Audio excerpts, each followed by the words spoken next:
Morning, everybody. It's Monday, August 25th. Welcome to the Inside Edge. The 1964 Democratic National Convention was in Atlantic City 64 years ago this week. It was a defining crossroads in modern American politics.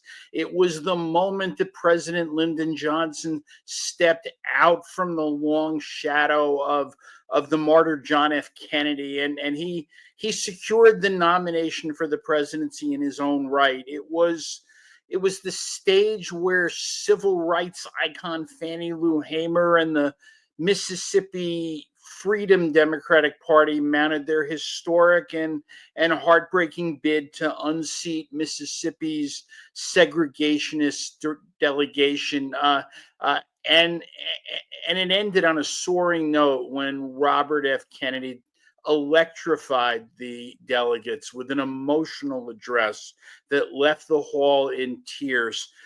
In her testimony before the Credentials Committee, Hamer offered stunning eyewitness testimony about being fired from her job as a sharecropper and being evicted from her home, about being viciously beaten and jailed, all because she tried to register to vote and to register others.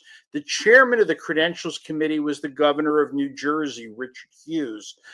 He was a former judge who worked to settle disputes on the basis of non-discrimination.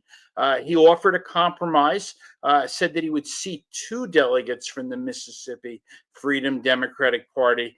Hughes was largely praised for his leadership at that convention, but some, like Hamer, walked away unhappy, saying we didn't come all this way for two seats. But Hughes helped pave the way for a racially integrated Mississippi delegation to the convention 4 years later.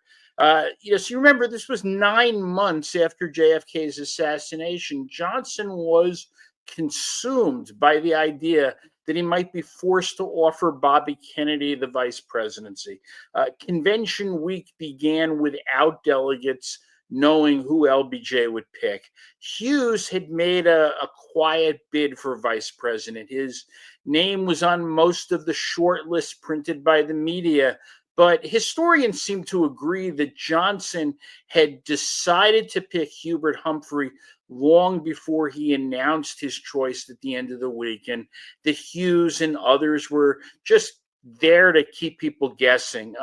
As for Atlantic City, well, the reviews weren't great.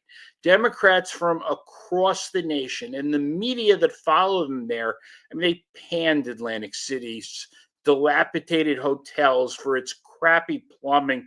The negative stories all but ruined the city's reputation, dramatically hurt its tourism, at least until casino gambling brought people back in the late 1970s.